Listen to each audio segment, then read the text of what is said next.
this is going to be my third coffee this morning, and I haven't actually eaten all day, and I've been up 4 hours now. Shit might get a bit weird. It is what it is. Literally.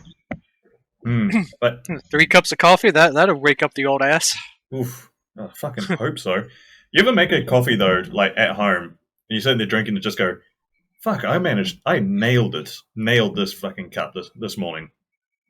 Yes. Like, you ever have that? You're just like, your standard coffee is, you drink it, it's all right, and then you just somehow make one, and you're just like, "Oh shit, I did it."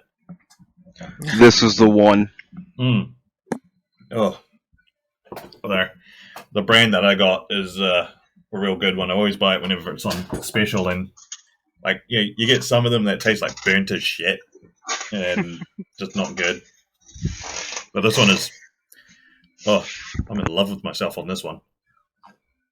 Now, calm down. Don't need you reproducing with yourself. Oh, please. I've already done that 3 times today. It's fine. Fair enough. Touche. Why do you think I need a coffee? There's been a good one I've been getting. It's Cactus Squatch by Black Rifle Coffee Company. Are you guys nice, what kind of roast are you guys?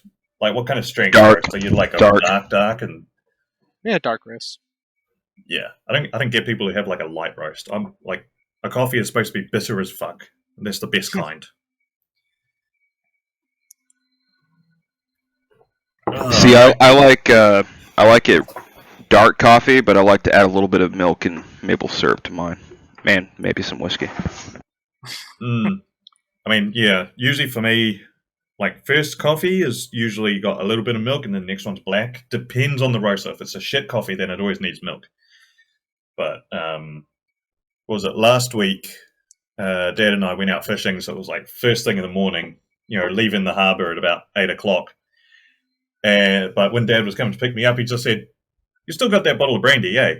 Yep, it's like, grab that with you. Grab that, and we'll add it to our coffee in the morning. So 8 a.m., we're both standing out on deck, heading out of the harbour.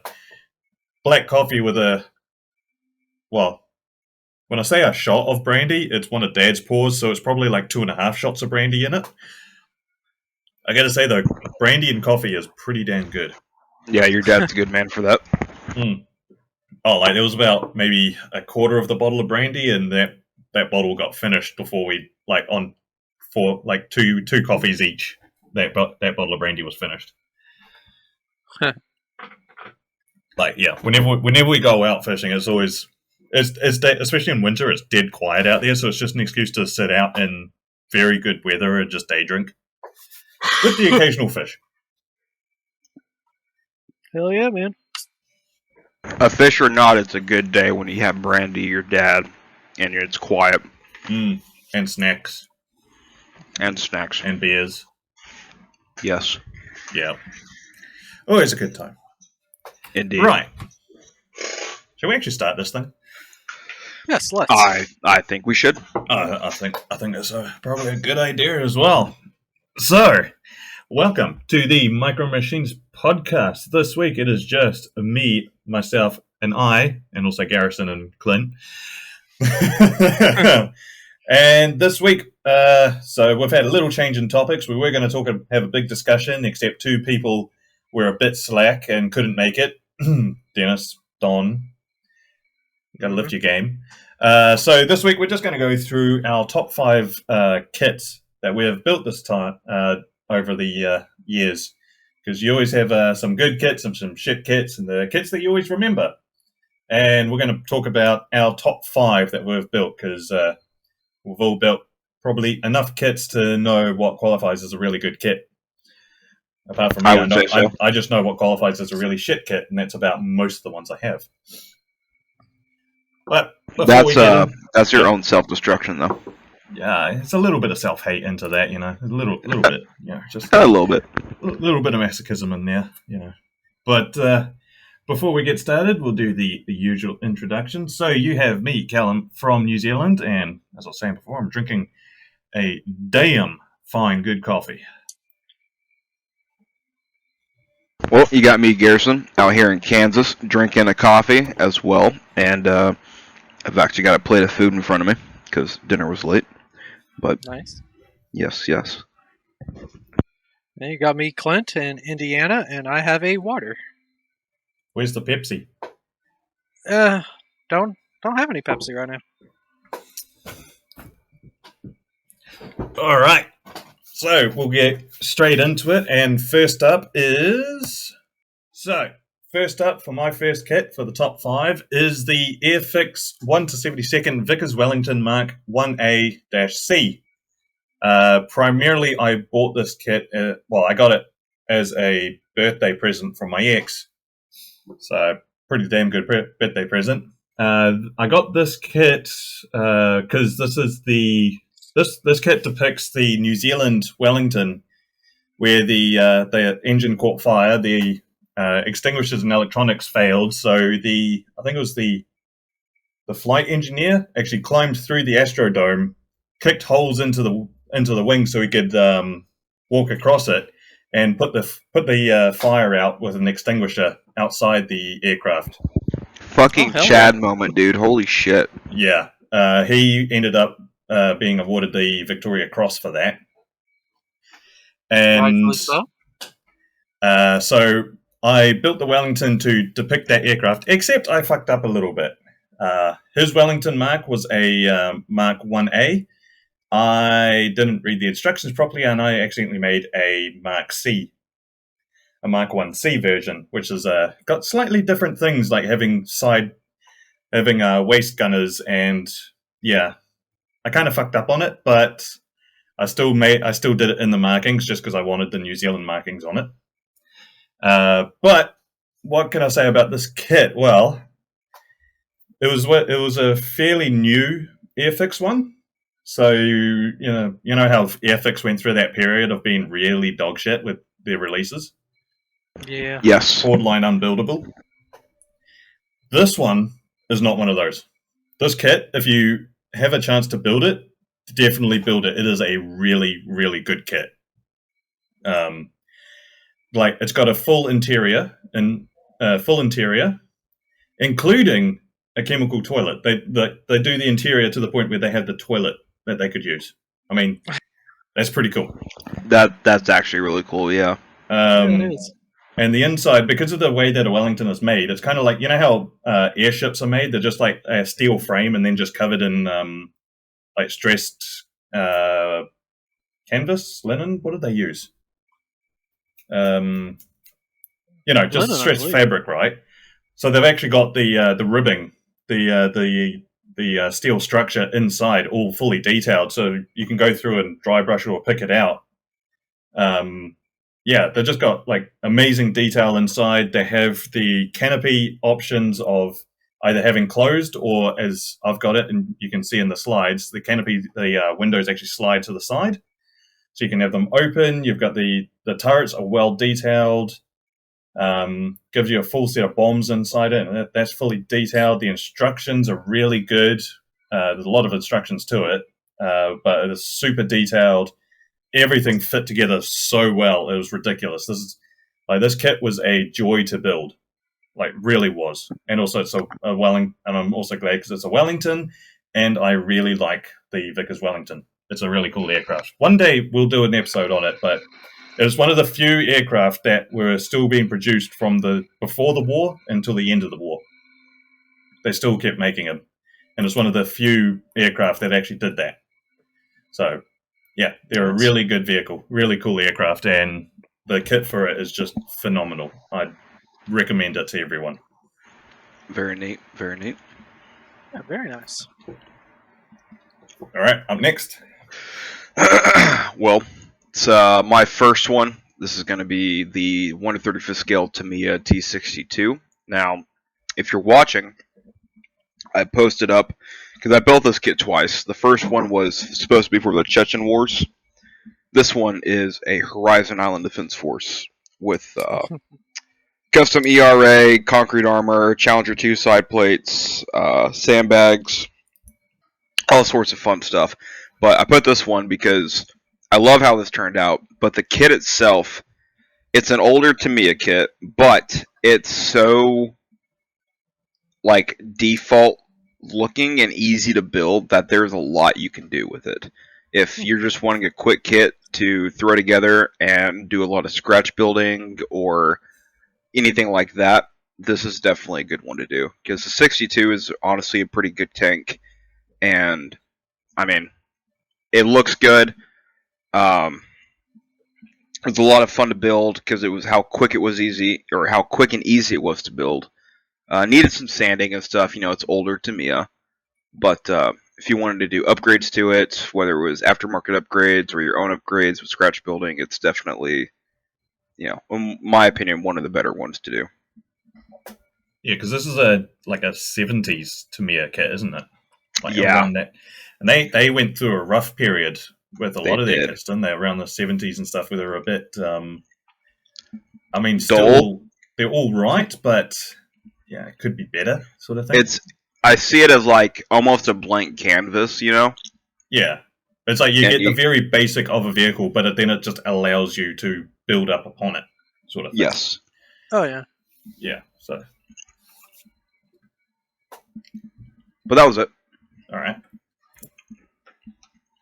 And number 5 for me was the Bandai X-Wing, which any of the Bandai Star Wars kits, they're just amazing kits. You can't go wrong with it. Oh yeah, they all build up super easy, and like Garrett said, it's like they're a blank slate for doing your own, scenes. It's like this here is a diorama of a crashed X-Wing, in some swampy planet. And had a lot of fun building it. Wish I still had it around, but it was made for somebody else, so they're enjoying it now. Recreate. Yeah, I should. One of these days. Do a TIE fighter. I got a couple in the stash. Eventually. I really want to try one of those Bandai Star Wars. They're just really expensive over here. I mean, they usually cost $80, sort of thing. Yeah, they're depending on the kit. They're like 35 to 40 here. So. Yeah, because I really want an AT-ST and an X-Wing, just to do up in really random markings. But yeah, nah. I mean, you can't go wrong with a Bandai kit at all. Oh yeah, I've built the AT-ST. It's a fun little kit too. I got a couple more in the stash. I'm gonna build one up to look like the one the Raiders had in Mandalorian. Nice. You've also got another one coming. Oh yeah, I do. Another one? Yeah, I'm giving him mine. Oh damn! Lucky bastard. Yeah, I'm just not gonna have time anytime soon to build it, so I said fuck it. That's it for me.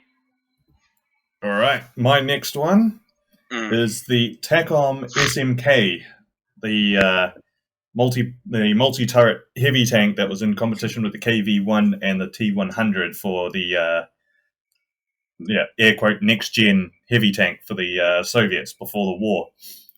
And this kit, the only downside is the tracks are all individual, and there's 110 per side that you got to try and put together with track sag in it.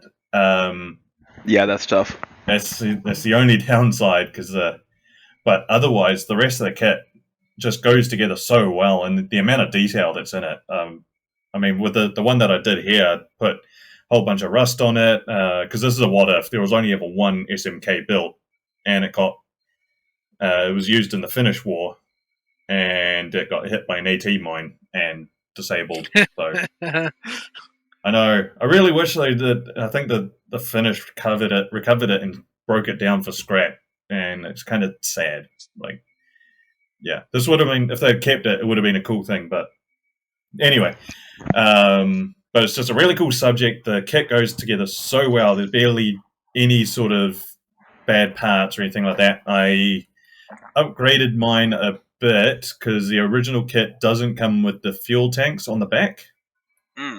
Those were left over from, I think, my SU-122 build, and it kind of just fit with the tank design. Oh, it does. It actually does. Yeah, it sort of worked with it. So having I think there's about 4 extra fuel tanks around the back and on the sides there.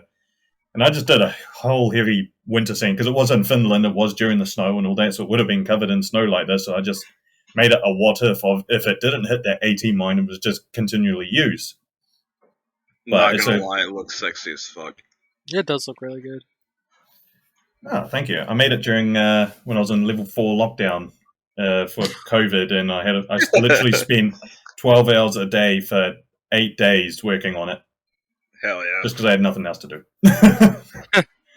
I gotta say, for my modeling career, the lockdown was a godsend.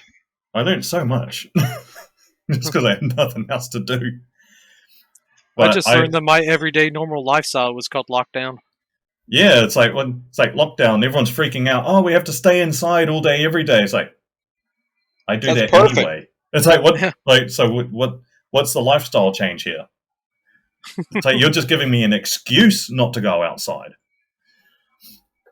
But yeah, the only downside is the individual tracks, the size of it. It is a large tank, like it's fucking massive. So if you're trying to economize for space, I wouldn't go for it. But otherwise, it's just a fantastic kit. It was. I had so much fun putting it together.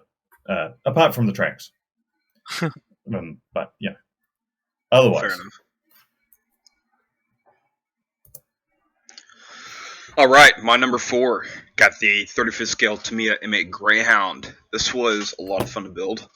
The downside of this kit is the lack of detail on the interior, especially with the amount of hatches and open space you've got.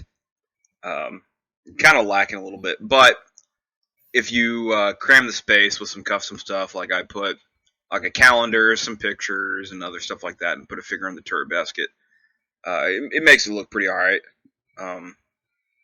Made this one up for my push on Cherbourg diorama I did a couple years ago. A lot of fun and easy kit to put together. And it's another one of those that if it's not more so a blank canvas, but if you don't use the decal set that it comes with, then you can definitely make this into like, an old school police riot vehicle that they used, different countries. I think Chile has these or had them. Definitely a really cool and neat versatile kit. And I mean, it's Greyhound. It's just super cute. Yeah, there's the one downside to a lot of open turret vehicles is because you can see so much inside, they definitely need a little bit more detail inside them, but I guess they just leave it up to you. Yeah. I mean, I kind of get if, like, the hatches weren't going to be open, not adding, like, the driver details and stuff like that, because you wouldn't see it anyways. But with this kit, that's an option. And, you got the steering wheel and control panel and some shifting levers and stuff, but it's like, man, it's kind of lacking. Like, I don't think it came with a radio set or anything, and I think I added one afterwards, like an aftermarket radio. So I can't remember, it's been too long. But really fun. It does come with plenty of stowage, so that's nice. Yeah, I mean, that's pretty good. Yeah. Ooh, hello. Next is this is my Zakimura F4 Phantom. Nice. Great kit to put together. It was really fun to paint. Only problem I had is some decal silver here and there. But it was actually Ezra the one that helped me get rid of some of the silvering by telling just to fucking very carefully douse them with IPA. Really? Does that get rid of it? It burns the silvering off of them, or burns the carrier film away, but you have to be careful just to get it on the decal. Right. Because they're also strip paint too. So Yeah. No, because I've heard a lot of good thing about the Zakimura Phantoms. I really want to get one myself and do it as a Wild Weasel. Oh yeah. Because that is the best kind of Phantom, is a Wild Weasel. This is really fun. The instructions are good. It's got a lot of detail. I built this one pretty much out of the box. The only thing I added was napalm canisters from Edward, and I got enough to do the outbound pylons too, which they are on the model now. Just when I took these pictures, I had not got the outside napalm canisters put on. Oh damn! So has it got like eight canisters on it? 8 canisters of napalm. Ooh, Jesus, that's Yeah, that will ruin a day. loaded for anti-personnel. Never know what hit him. Yes. Yeah, because Nicknamed the bird from hell. yeah, I've heard a lot of good stuff about Zekimura, so I really want to try it because it's either that or the Ming ones, but at the same time, I've heard the Ming have got a really bad seam line that runs right through the middle of the fuselage, whereas one of them's got like this big issue with the seam line along the middle. The way this one is, it's the top comes together and it's got a little recess piece, and that's a third piece that goes right along the spine. So there is no seam. Oh, okay, Just the seam along the panel lines is how it lines up. okay, that's actually pretty good. That's good engineering. Oh yeah. All right, for my third one, I have the Tamiya Infantry Tank Mark IV, the Churchill Mark VII. This kit just falls together super easily. Like, the engineering on it is ridiculously good. I did add some cast texture to the turret sides, just because it was a little bit lacking on it, but I also just wanted to try it out.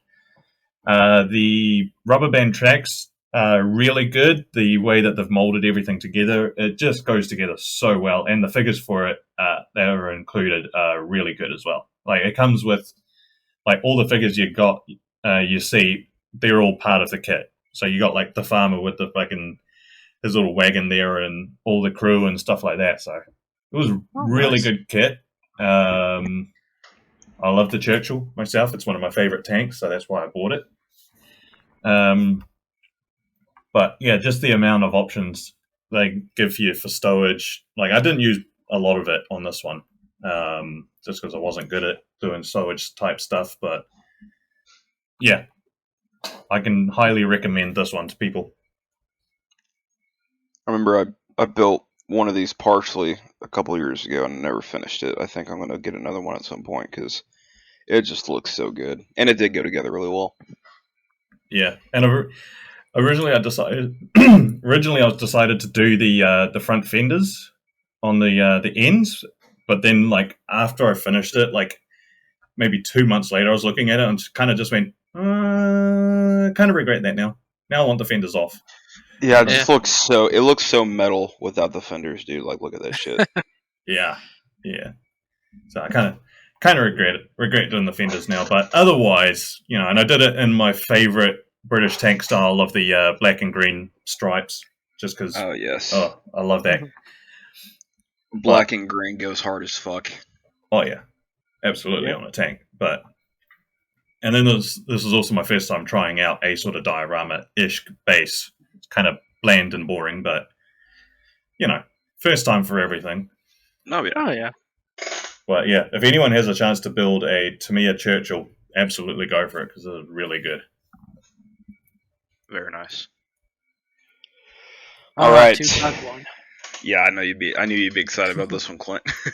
This is Dragon's FTKFZ 251 with a 20 what's it called? The 2 centimeter Schwebelafet, whatever the fuck. I'm not German.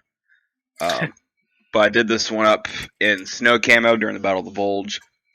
Really fun to do.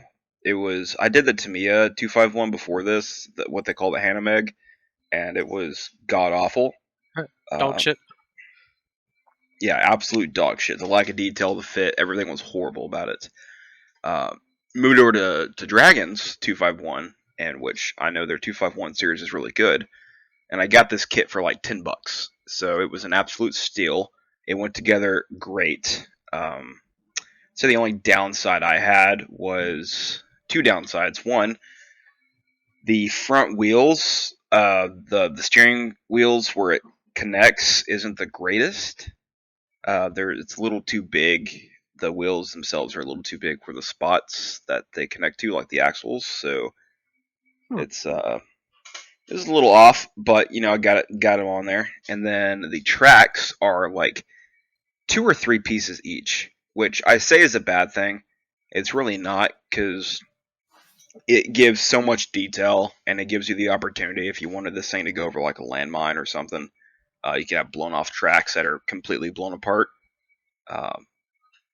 But this was the first kit I built in this house I'm in now, which was almost 2 years ago, and it was definitely a challenge for me at that point. But had a lot of fun with it. My first time doing a snow camo or a winter wash, and yeah, just a lot of fun. Just an overall great kit. I'm looking forward to doing more Dragon 251s. Oh yeah, they're amazing kits. And they just look good. I mean, just like look at that thing. It's a little half track. It's just ready to get after it. And also, you did a really good job on the whitewash as well. Thank you. Oh, definitely. I love the scratches down the sides of it. Thank you very much. All right, we got another Dragon 251. Speaking of, well, of course, it's me. There's got to be at least one in here. This is the 251/22 with the fucking big pack howitzer in it. Again, it's like these Dragon 251s. They go together great. You have to watch like the way the sidewalls, the bottom, the 2 sides, and the floor that's floats above the hull. It's like you have to put them all together at the same time to get them lined up. If you don't do that, then you're gonna have a bad time. Oh yeah, I do remember that now. Yeah. But other than that, I mean, if you're careful, you can make the front wheels steerable, and also you can, if you're careful with the glue, you can make the tracks workable. So, really fun build. I did this one, 2 years ago now? Almost, yeah. Yeah, I think 2 years ago. So, but highly recommend the Dragon 251 kits. You did yours in a beautiful ambush camo. Well, thank you. The scene also just screams Normandy. Also, like the red barrel on it.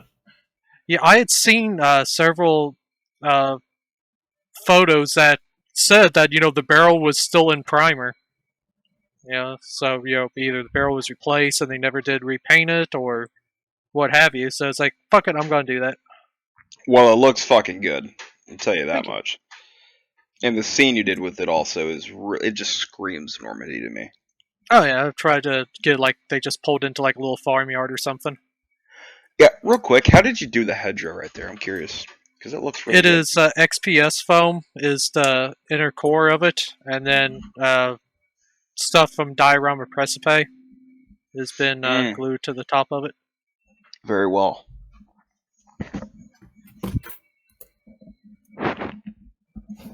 Alright, for my next one, it is the Asuka M4A3E2 Sherman Jumbo. Although my one's not branded Asuka, my one is the one that I got is branded Tasca. Same thing. Yeah, it's the same company. It's just different branding. Don't know why. So this is another COVID build. Funnily enough, but so at least I got to spend quite a lot of time working on it. And yeah, everyone knows an Asuka Sherman is the best Sherman. Doesn't matter, who you're going up against. They're always the best. This one, I tried a few things like putting in damage from anti-tank rounds. So you see on the middle there, you got like a lot of deflections. There's one in the mantlet that you can't see that's in the corner that took a chunk out of it.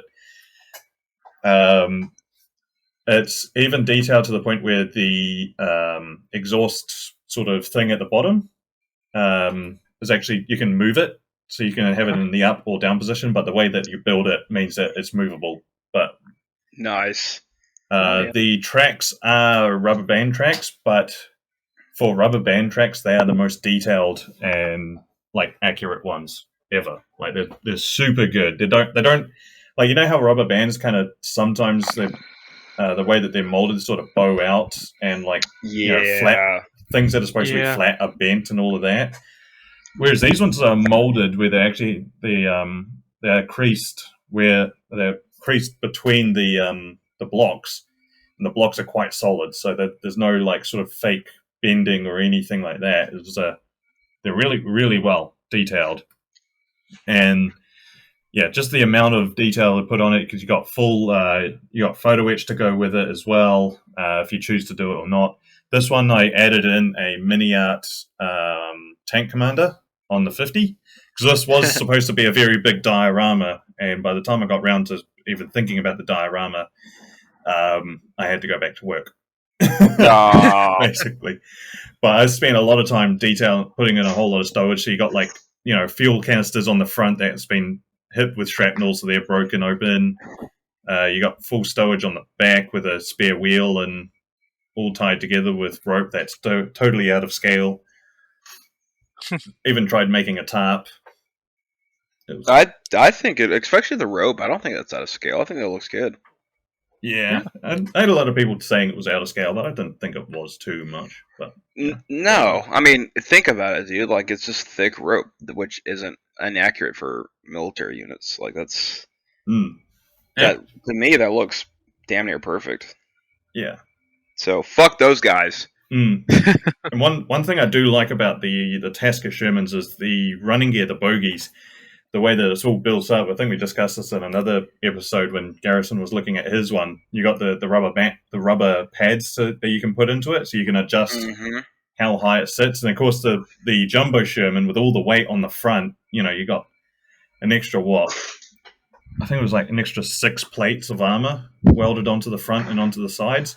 It dropped the nose quite a lot too. Even on flat ground, the front bogie suspension was maxed out. Like absolutely to its absolute limit, maxed. And you can actually model it, so you can, if you just see slightly on the bottom left, you can see the front suspension is like fully flatted out, and then the rear two have got, you know, the bit more of that sort of angled.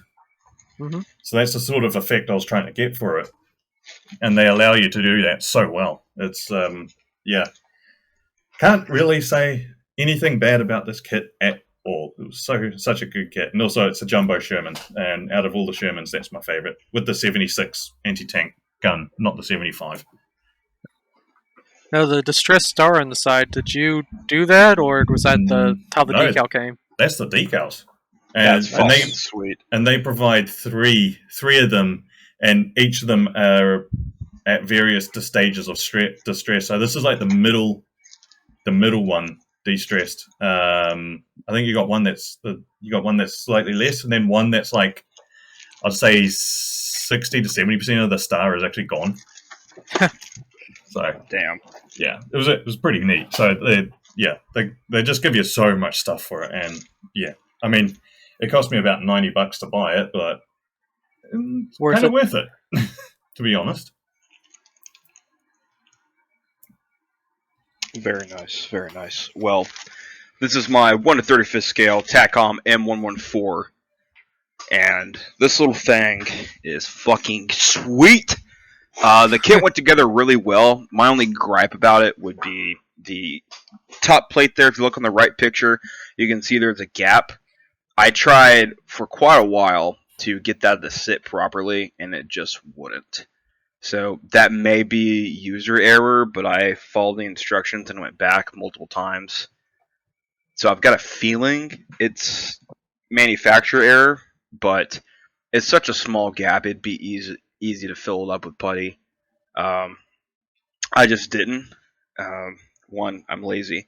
Two, it's HIDF, baby. You know, added the extra plates, all the stowage, flag, radio antennas, you know, the whole 9 yards, tarp, chains on the front. A lot of fun to build this thing. It's such a great, I mean, obviously it was used in like Vietnam, so any kind of jungle scene you want to do, this is always a great addition. And I think I've seen some in the Philippines from like the 2017 or 18 Battle of Manila, I think it was. I can't remember.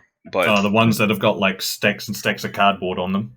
yeah, with the crazy urban camos and extra armor they added to their shit, which is awesome.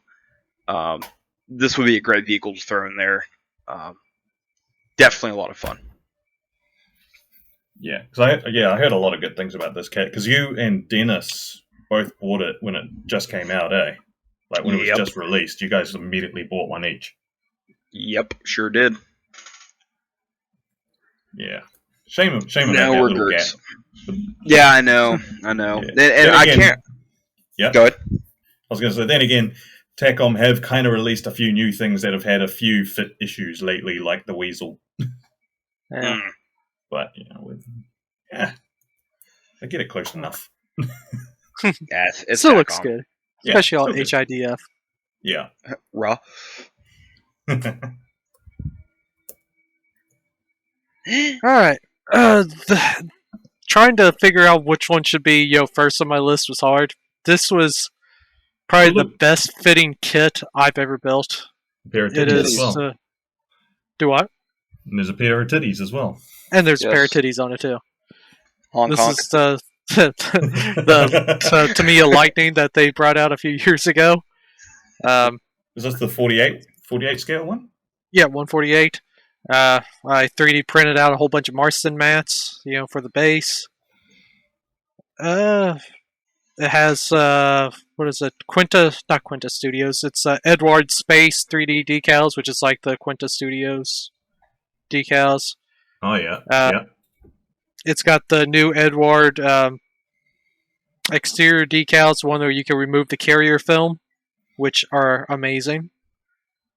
It's also got the Master barrels, gun barrels in the nose.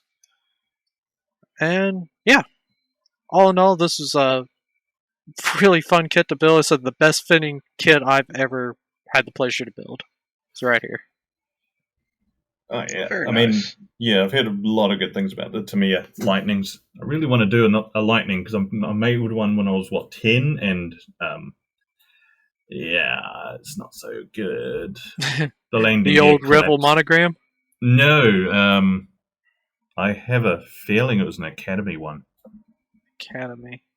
Yeah. Well, I guess Academy did do one. Yeah, they did it's standard Academy 172nd aircraft. Not the most detailed and best, but still decent to put together.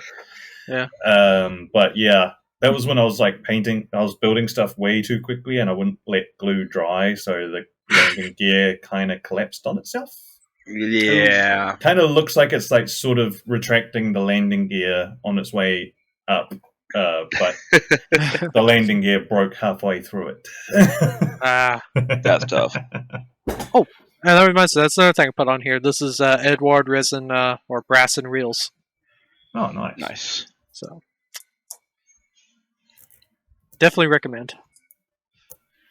All right, and for the last one for me, it's another TACOM. It is their Mark IV Tadpole heavy tank.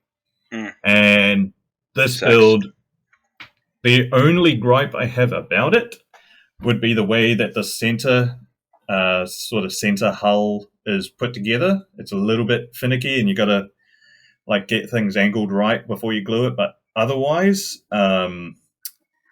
it is an amazing kit. The amount of detail that's in it, the tracks come all already separated in a small bag, and you just clip them together, and they give you a whole bunch of spares as well, which I love. But if you build this right, you can the tracks will move around it. But Nice. I never make it so the tracks can move because it was gonna be on a base with mud and all of that, and the mud would crack. But yeah, I'm also made this as a YouTube video. But You did. It was a good one. yeah, the amount of detail that's say in the sponsons, I was half tempted to try and make it so you could lift up one of the roof hatches lift off the roof of one of the sponsons, because the 57mm guns in there are fully detailed, absolutely detailed up. If you saw inside it, I think they're made up of 10 pieces alone each. Damn. sort of thing. So they're like, yeah, fully detailed in there, and you just can't see it, unfortunately. But otherwise, it was just such a fun kit to put together. It is also giant. Like, I think, yeah, Tadpole still holds the record for longest production tank ever. 22 foot long. Yeah. So this kit is about a foot long, at least, maybe slightly bigger than a foot. It is, takes up a lot of room. But Damn. it's a super interesting subject, super easy kit to put together, and I just, enjoyed the fuck out of it. I also added in, so it doesn't come with any decals because, well, the tanks themselves didn't really have a lot of decals or anything like that, but they usually had a name associated with them. So I took this one off the Churchill. The Churchill kit had a whole bunch left over, and one of the names was Britain. So it kind of looked right when I put it on. So I put Britain on, and of course paint up the tank regiment insignia on the front. Of course, half of it has disappeared in mud now, but which looks hot as fuck. Oh yeah. Yeah, I don't know how I did this mud so well, but I did. Callum, I hate to tell you, buddy, but no military vehicle would ever get this money. Okay. Not even in the trenches of World War One. Nope, never would have happened. I was there. I saw it. Yeah, not when people are literally drowning in mud because it's so deep. Yeah, they never got this muddy, especially because the track goes right up and over the body where it all collects up. Yeah, it'd never get muddy on the roof at all, would it? You see, I was actually there when we built the tank, and that's not actually how it happens. So, But no, they did. All jokes aside, you did a fucking great job with this kit, man. It's honestly one of my favorites you've done. Oh yeah, thank you. It's just pure sex and mud. Yeah, lots of mud. But yeah, I would definitely recommend people build this one because it's so good. Because I think the tracks are one of the best parts of the kit, to be honest. Because the only other kit you can get in 35th scale of the Tadpole is was it Esky? Etsy?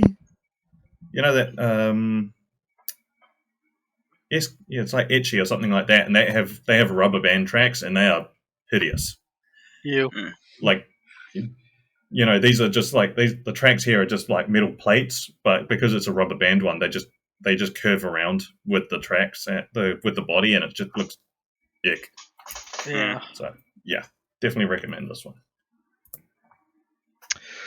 All right, my all-time favorite kit I built is going to be the 1/35th scale Dragon M4A2 Tarawa Sherman.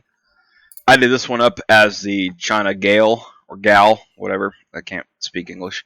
China Gal. And, thank you. And I did the after and before picture, same angle, just to show you how it looks when it's finished, which I think looks awesome. The amount of photo etch that comes with this is perfect. Where you put the photo etch is really nice, like the front fenders there. Super easy if you wanted to mess them up a little bit, make them look bent up and stuff. The metal barrel it came with, it was just really nice. Now, I have two gripes about this kit. One is it says it's a Tarawa Sherman. Now, the Shermans on Tarawa had wading gear, and it's seen in reference photos. However, this kit did not come with any, so I built my own. You can't see it in the pictures, but it's on the back there, and that was a lot of fun to do. But I think if you're going to make a specific vehicle like this Tarawa Sherman, try and do a bit more research and make it as accurate as possible, because that's a big part of these Shermans was the wading gear. Are you expecting Dragon to do research and accuracy? Yes. Same rules for everybody. And then my other gripe is going to be the lower hole in the front where it's kind of rounded there, where the drive sprockets are at. The way it connects to the lower hole is so weird. There's another guy on Instagram who's building the same tank, and he messaged me. He's like, "Dude, is this how did you do this part?" Because it doesn't, like, the instructions aren't completely clear on how exactly they attach, and both ways you can attach it, or both ways, because it sits on there both ways, two different ways. And when you build it, you don't have the upper hole on yet. So it's like, what I did was I didn't glue it. I just made the upper hole and then put it on, and fit it like that. And even then, it was still kind of wonky. But besides those two things, this kit was an absolute blast. I would definitely build it again. I had a lot of fun. I did a lot of experimenting with the painting and weathering and whatnot, and I'm glad I did. It was definitely, to this day, my all-time favorite build, and then painting and weathering I've done. You definitely got the paint modulation down, like, Oh, chef's yeah. kiss. Like, especially the turret. The turret is my favorite part. Thank you very much. Just, yeah, getting the shadow and all of that right, it was just, yeah, you did really well. Thank you. I'll be bringing Totally this agree. to the Leavenworth show, so Clint will be able to see it in person. Yeah. And if I ever go to nationals, or when we eventually all go to nationals, I'm 100% taking the Tarwood diorama with me. It's to this day my favorite diorama I've made. Oh yeah. Nice. Millennium Falcon. And wish I could have. I don't have that many good pictures of this. I had to get into my old. I had to get in my old Flickr account. But this is the 172nd Fine Molds Millennium Falcon. It's absolutely beautiful kit, and it's not lit up in the photos, it is, but you really can't tell. But there is 500 feet of fiber optic cable in this build. Jesus.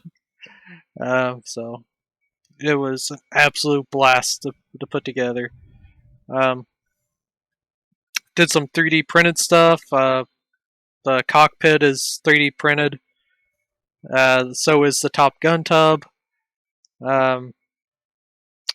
Scratch built some stuff like the troop transport was scratch built, and so was the tread rail droid up there next to Han.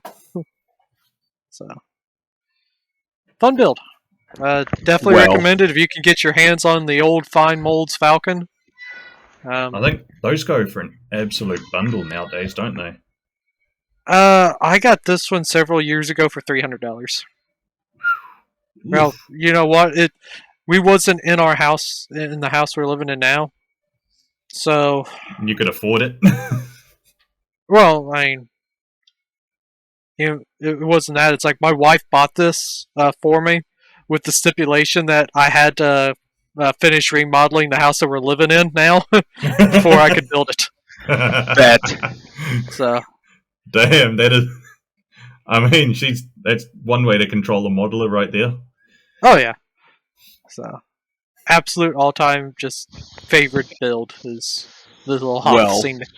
It looks really fucking good. Well, thank you. Yeah. Oh, of course. And Were you going to say something? oh no, I was just saying that's it. And that's the end of the list. So, yeah, just a little sort of filler episode because Don and Dennis are, useless. Couldn't make it for the big discussion we're going to have. So that's going to be. Should we announce it so maybe we can get some people in the comments to give their opinion? We can throw those in too. Yeah, why not? So next week we are going to be talking. What's the topic again? It is. So we're going to be discussing. It's a big discussion, one that's kind of prevalent in the modeling community. It's when is it too soon? So basically, when is it too soon to start modeling a theater or war? For example, Ukraine. Is it too soon? Because people, within a month of the war starting, people were making shit. And a lot of people got backlash. So we're looking to get y'all's opinion. When is it too soon to actually start building from a topic? If you're still in the middle of the battle, it's probably too soon to start working on something. Yeah. So we're going to be talking all about that. And we want other people's opinions on it because, there'll be 5 of us, but we only can talk so much. and we want to get everyone else's opinion on it. So if you want to, you can email us at micro.machines.crew@gmail.com, or find us on the Facebook or Discord or anything like that. And you can submit your own opinion that we will be airing on the episode. So we'll be trying to get as many points of view onto it as possible. So if you are brave enough and you want to add in your own opinion, please get in touch with us and let us know, and we can read it out during the episode. We've already got I think we've got 20 responses so far, maybe a few more. Oh, nice. Yeah. Oh, nice. Very nice. That's a lot more than I thought we would get. Yeah, same. Now, just keep in mind, this is an open discussion. We're not looking to bash anyone for their opinions. All opinions are welcome. All point of views, it's a discussion. We're not going to be kids about it and just start shitting on people because they have a different opinion. We're all adults. We Even may make the some raw jokes. wits are welcome. Yes. So, email us, shoot us a message. Do your thing. Yeah, absolutely. Right, we are going to have a brief intermission, then we're going to carry on with the usual lineup of hobby news, works in progress, recommendations, and all of that. So until then, we'll see you in a second. And we are back with the hobby news, and of course we've been away for a couple of weeks, so there should be something good, at least some good release come out. I mean, But Yes. Up first, from 4Art, they are bringing out the HMS Coventry Type 42 Guided Missile Destroyer Batch 1 in 350 scale. I believe this is one of the ones that's currently helping defend against Houthi drones. I'm not Nice. too sure. It looks modern, and I don't know what modern is, so yeah. Otherwise, though, as a ship, it looks damn fine, especially with the turret and the missile system up the front there. It's pretty neat. Otherwise, don't really know too much about it, but if someone does, I'm sure you'll let us know. Up next, so this is from Max Factory, or Playmax, whatever. I'm not too sure, but this is a Machining Krieger. This is a re-release, new box, new parts for their Falk Anti-Gravity Armored Raider PKF-85. I don't know. I don't know what that's from, but I want it. So it's from Machining Krieger. Actually, there's a guy that Lincoln Wright, who kind of created it or knows the most about it or whatever. He's actually on the New Zealand Discord. I need to try and get him onto the podcast Discord. He's a really nice guy. He's really cool. But this is their Falk Anti-Gravity Armored Raider in 1 to 35 scale. I think they also brought this out in 1 to 20 scale. I think usually Machining Krieger is about 1 to 20, but this is 1 to 35 scale. It is a really cool looking sci-fi, old school sci-fi vehicle, I guess you could call it. I think it flies or hovers, and it's got a giant as Gatling gun on the front, which I am all about. And I really wouldn't mind having one of these. They're just hella pricey. Machining Krieger stuff is just oof. Really? Yep. I think I've seen one of these go. They'd sell them for I want to say $120. Honestly, I'd buy it. Yeah. Yeah, I would think about it. If I had the money, but yeah, it is a super cool looking vehicle. Love it. You know what it reminds me of? What? It looks a lot like the fucking Star Wars: The Clone Wars Republic fighter tank. A little bit. A bit. Yeah. A little bit, yeah. Gives me that vibe. Be a cool bounty hunter ship for Star Wars. Yeah. I mean, yeah, it's definitely got a sort of Star Wars aesthetic to it, I've got to say. Oh, yes. Oh! Up next from Hobby 2000, they are bringing out a Sherman VC Firefly Polish First Armored Division. It's mainly a new decal set for the Polish First Armored, but I am all about that. So Hobby 2000, I think they just do a lot of reboxing of other kits and add in stuff like decals and all that, which I am okay about, to be honest. Nice. A lot of their stuff, I think, comes from Hasegawa as well, which you can't go too wrong with. But I'm not sure if this is a rebox of anything or their own kit, but a new Sherman 5C Firefly in 35th is always a welcome addition, of course, and also the Polish First Armored is kind of iconic with the Firefly Mark V. Hell yeah. We've got 4 releases from TACOM. 2 of them, honestly, all 4 of these I'm not really too excited about. But the first one is the Tiger One experimental project. This is a 3-in-1 kit, which I guess is nice. That includes the 88mm armed prototype, the TVI, that is a T6-100.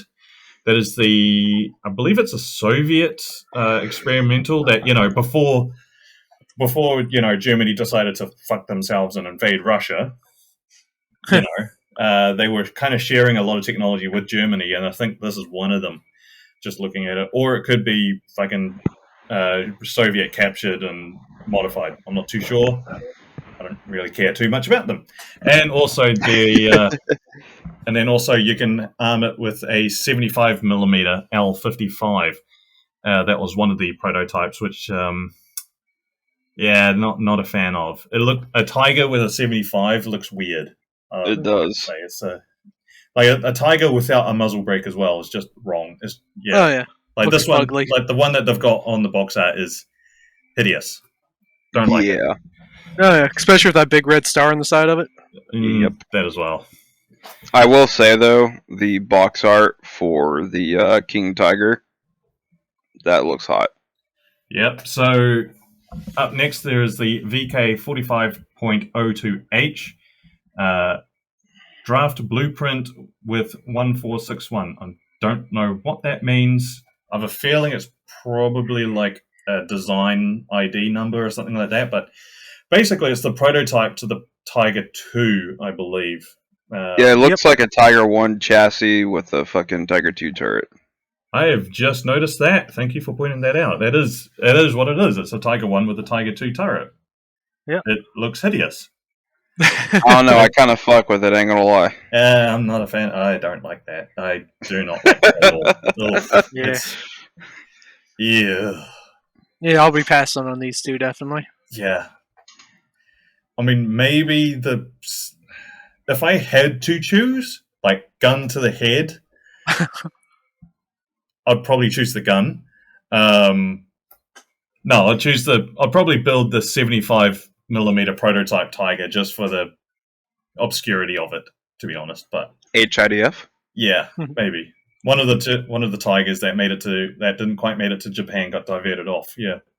Yes. And also from TACOM in 35th scale, they're releasing 2 new turrets, both of them for Chinese Navy.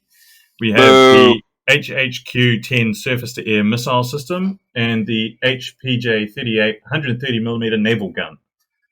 Again, 2 subjects that don't hold a lot of interest for me personally. What's next? Yes.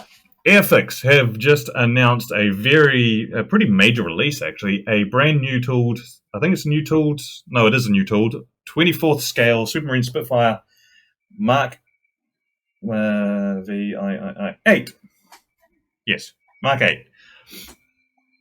This comes with 3 decals, 3 decal sets, one of them being an Australian, an RAAF, with the Tiger Shark mouth. And, well, we all know the last 24th scale Spitfire was pretty damn good. I've actually seen that one in person at the hobby club that I go to. The president brought along, he received the kit, the 24th scale Mark V. It is fucking big. Like, the instruction booklet is maybe like 50 pages long or something like that. It's a fucking... the engine alone is a kit in and of itself, and it's super detailed. It's ridiculous. So a Mark 9 would be pretty cool to have. I mean, I would certainly love to have it. I just wish they had New Zealand decals for it. But I digress. Definitely one to look out for. They are releasing it with a limited edition with a challenge coin, token coin. Airfix, when they have a big release, they have a limited edition one where they got a whole bunch of other stuff in with the kit. This is also one of them. Nice. Yeah. One to look out for. Indeed. And from Special Hobby, they're releasing in 30-second scale the Fiat G50 Bis and G50 Bis-N, which is the fighter bomber and Navy fighter for the Italian Air Forces. This is more of a re-release with new parts, new decals, all of that. But the G50 is a pretty cool aircraft, one that I wouldn't mind trying to build myself. I haven't got anything Italian at all, so I kind of need to add that. There's a severe lack of Italian subjects. There really is. Well, severe lack of Italian subjects that are good to build and in the right scale. Yes. And, well, this is 1/32, so... I'd love to build this one in 30-second scale. It's a pretty neat looking aircraft. Especially the Navy version with that giant bloody arrestor hook in the back. Yeah. I don't think the Italians ever had an aircraft carrier at all, did they? I don't think so. No. I don't think they did. Were they planning on landing this on the Graf Zeppelin? I wouldn't have thought the Germans would allow them. You wouldn't think. Yeah. I don't know. I don't know much about Italian stuff. No, we need a... If anyone's an expert of an Italian aircraft, please let us know. We'll get you on the podcast. Yes. We've got two more from Aoshima. Their updated naval kits. First up is the I-19 Japanese submarine and the Yamashiro Japanese battleship, all with updated parts, a few new parts to it, all of that good stuff that they've been updating and releasing, both in 1/700 scale and two subjects I wouldn't mind having myself. Yamashiro, did it take place at the Battle of Samar? Or is it Guadalcanal? Not sure. I'm not too knowledgeable about Japanese battleships, to be honest. My preferred subject is British. Well, Commonwealth ones, but I will say I'd love to have this one just because it's got 1, 2, 3, 4, 5, 6 main gun turrets. Damn, that is a lot. And it looks like it has 6 auxiliary per side too, or second. Yep. 1, 2, 3, 4, 5, 6. I think 7 of them. 7? Damn. Yeah, per side probably. And I do like the box art for it because they're going up against a whole bunch of PT patrol boats. Yeah. And in keeping with the naval theme, just for a little bit longer, Hobby Search in 1/700 are bringing out the Imperial Japanese Navy battleship, the Hai. The Hai? Hai or Hai? Hai? Hai, I think. I don't know. I have a feeling if I try to pronounce it, I'll get myself in trouble. But again, a battleship that I don't know too much about, but looks pretty neat, and I wouldn't mind having. Oh yeah, that's pretty sexy looking. We've got two from Amusing Hobby, the sort of Luftwaffe 1946 what if the war had continued on. And we have the ME-262 HG3 and the Antwerp 3 and the ME-262 HG3 V-Tail, sort of two what-if continuations on the 262 series if they'd continued on. So the V-Tail is sort of like standard 262, but with a very, very swept back wing and a V-tail on it. Doesn't look too out there. I mean, that one's somewhat plausible. I honestly fuck with the V-tail more. The Antwerp 3 is just... it looks something like from Star Wars. Yeah, I don't know how to describe it. It's just... Fever Dream. Wrong. Yes, Fever Dream is... Ugh. Ugly. Don't like it. Yeah, both of these coming out in 48 scale. Are them supposed to be shooting stars they're going up against? The V-tail one, yes. The Antwerp, those, I have no idea what that could even be. It looks like an A-20 Invader. Kinda? sort of. Yeah, not too sure. Either way. Whatever. Nice. Landmo Models are bringing out some more stuff in 35th scale. They're really liking their armored cars, and I am all about it. This time it is the Auto Blindo 41. It's an armored car from Italy.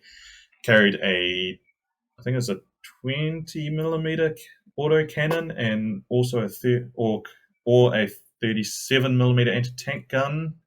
Not too sure. It's got a machine gun facing the rear as well. Looks like it's going to be fully detailed inside with the engine bay, crew compartment, everything fully detailed up. And again, this is one I'd happily have in the collection because they're a very cool looking armored car. Oh, yeah. And also Indeed. a decent Italian kit. We haven't got many of those. Exactly. Dora Wings are releasing in 72nd scale brand new parts and decals for their Volti Vengeance Mark II.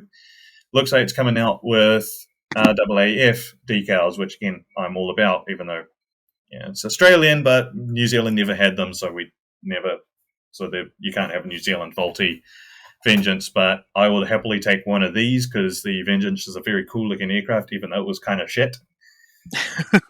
I'll say I like the camo scheme and the whitetails. That's fucking It's sweet. one thing I like about the Australian and the New Zealand Pacific War is we did the whitetail on a lot of stuff. Like a whitetail P40 looks really cool. But very cool looking aircraft, and yeah, Dora Wings are releasing a lot of cool stuff lately. And also 10 out of 10 for box art, just with the whole aesthetic of dive brakes, bomb coming out of the bomb bay, and the swing arm. Yeah, nailed it on that. This one's Yes. Master Box are releasing a Dog Patrol in their part of their Vietnam War series. So this has 4 figures and a German Shepherd.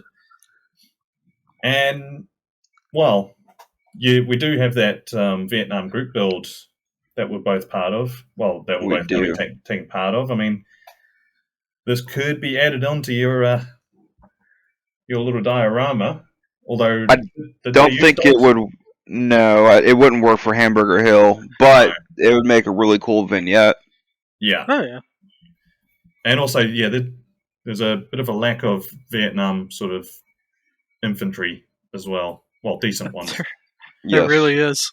There's some old dragon stuff, but Oof, no thanks. Keyword old.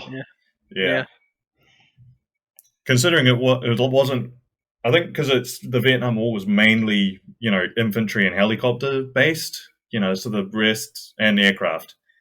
But tanks and other vehicles, stuff like that, there weren't too many of them. So, yeah, I think they just need more infantry-based stuff.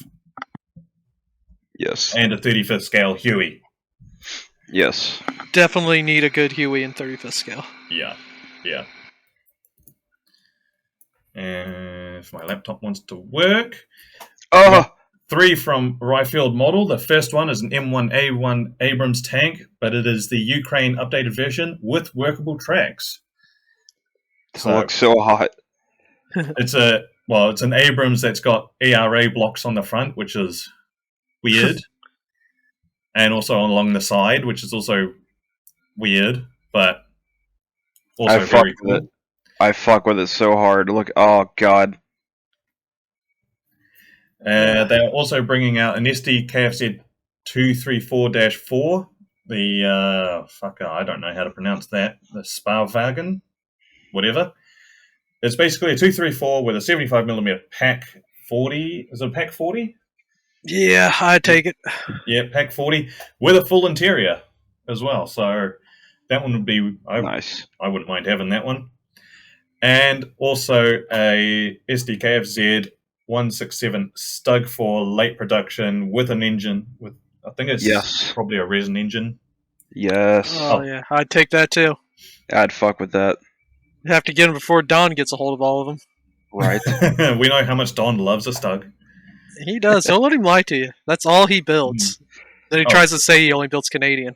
Yeah. Oh, also the 234 looks like it has resin stowage for ammo, which nice. is pretty cool. Ooh. And that's it. That's all we have for the model news. Up next is works in progress. Let's have a look at what I've been working on. Up first. All right, I got 3 slides. I think they're gonna go through these quick because I gotta go to work soon. Callum was mentioning a Vietnam War group build we're a part of in August, starting in August. So I got a bunch of figures for Hamburger Hill diorama. I started to build them, and then I found out that we weren't starting till August, so I stopped building them. But these are figures from AliExpress. They're really nice, very well detailed. They went together great, and I'm super pumped to put them on a diorama. Can I just point out one thing? Send it. Is the bipod on the M60 backwards? Probably. Looks like it. Yeah, I was just going to say Fuck that. it. Fuck, it is what it is. I never shot the 60, so I don't know. It didn't come with instructions. Here's some more figures. Like I said, the figures are really nice. A lot of fun to build. And they're going to be a fucking blast to paint up. They look really well detailed. They do. They are. Like, those are some very crisp lines. Indeed. Almost done with my Ukraine war diorama. I got to add some mud to some figures. All the figures are in place, though. And then I got to get the plaque and pins. Then it should be done, minus the actual top cover, which I'll eventually make out of cardboard. And then the rest of the Vietnam War figures I'll be building. So that's all I've got. I haven't really been too active. Chopper! Yeah, I'm still plugging away in Chopper. I can't remember if last week I said anything about his building the periscope. But I built the periscope mechanism, and I finally got a coat of orange paint on his dome. Nice. You're finally painting them. Yeah, I got a couple places, a couple ghost seams that just keep coming back up no matter how much I work on them. So This is like one Good that's thing. like right across here. yeah, there's one on the top, but that's going to be covered by his antenna. So Okay. really not too worried about that. But there's one on the back. It's like, fuck it, he's dirty as can be anyway. That I can incorporate some weathering into that. There you go. Fair enough.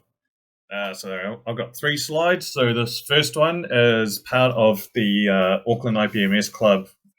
We did a group build for memorial for Roy Cross, the quite prominent Airfix box artist.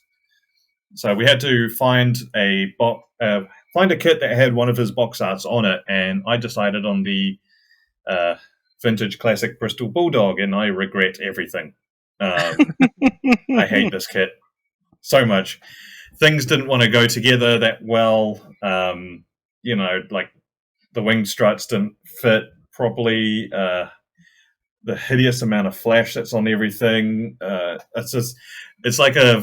It's a very basic representation, but for its time, it's all right.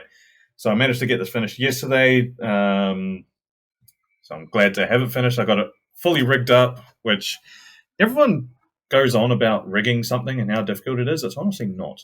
Even in this scale, it's pretty simple, to be honest. I mean, it took me 20 minutes to do the rigging. So, Well, Looks it very looks nice. fire as fuck. May have sucked, but it looks fire as fuck. Thank you. Doing a little bit of work with 3D printing. Found this bust for a Warhammer 40k Kriegsmarine. Not Kriegsmarine, Death Corps of Krieg figure. I scaled it down by half because I didn't know how much resin I had in the vat. Turns out I had enough that I could have done it full scale, so I might do that next. But more just practice for getting the printer settings right, and I just want to do a few busts, detailed busts. So this one is kind of a good practice point. I got it for free. Nice. So. Very nice. And lastly, I got the Martin PB-M5A Mariner finished last week, and spent a day making a little base to go on it, just so it didn't look a bit, it needed to be sitting on something because it's so big. And did a whole bunch of salt streaking on it and a whole lot of weathering, and I'm just glad it's finished, to be honest. From the outset, it looks like a good kit, and then suddenly you realize nothing fits that well. Yeah. And also, so the kit that I got was supposed to be, it had decals for the Australian transport version, and I thought, I had to buy a whole conversion kit for it because there was a whole bunch of different changes. turns out all those parts are in the kit. They just don't tell you that. Like there's Oh, that's nothing in nice. the there's nothing in the instructions to tell you, hey, you can convert it into this or anything like that.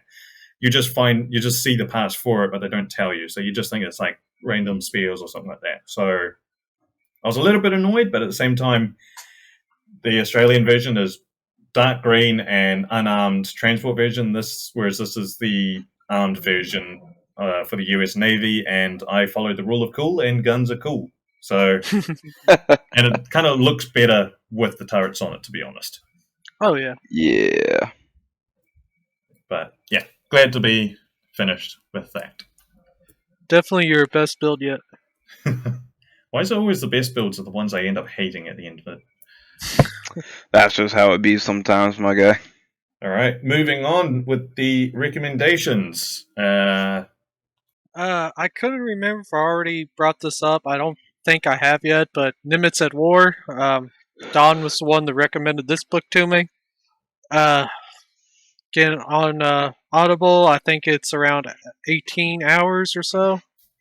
But, put it on while you're at work or when you're at the bench.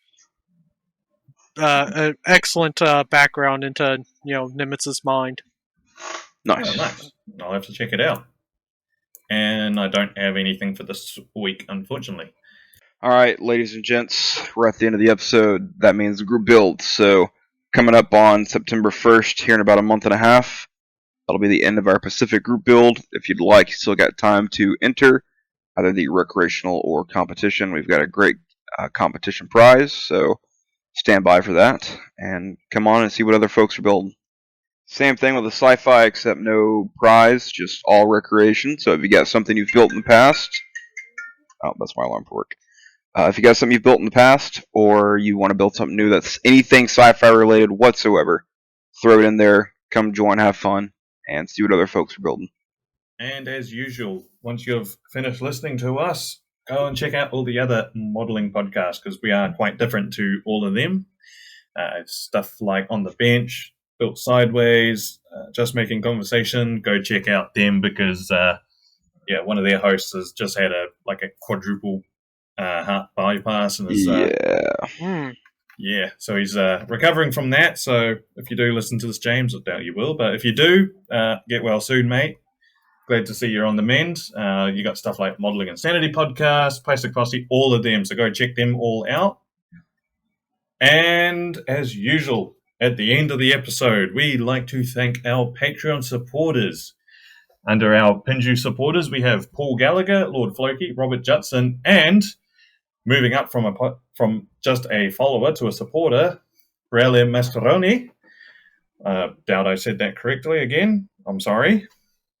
And our Pinju follower, Robert Brisbane. You guys are freaking awesome. Thank you, gents. So we have come to the end of this episode. This is just a sort of small filler episode because, Don and Dennis, we're just going to blame them. So that works. Yep. So we have come to the episode. So any last words from Garrison and Clint before we exit out? Thank you guys for watching. Always great. And if you got any recommendations, let us know. And join the discussion for next week's episode. Yep. Stay tuned next week. It should be a good one. Indeed. All right. So you have been listening and watching the Micro Machines podcast. We thank you from the bottom of our hearts for supporting us and following along. And we will see you next week. Bye for now. Deuces. See ya.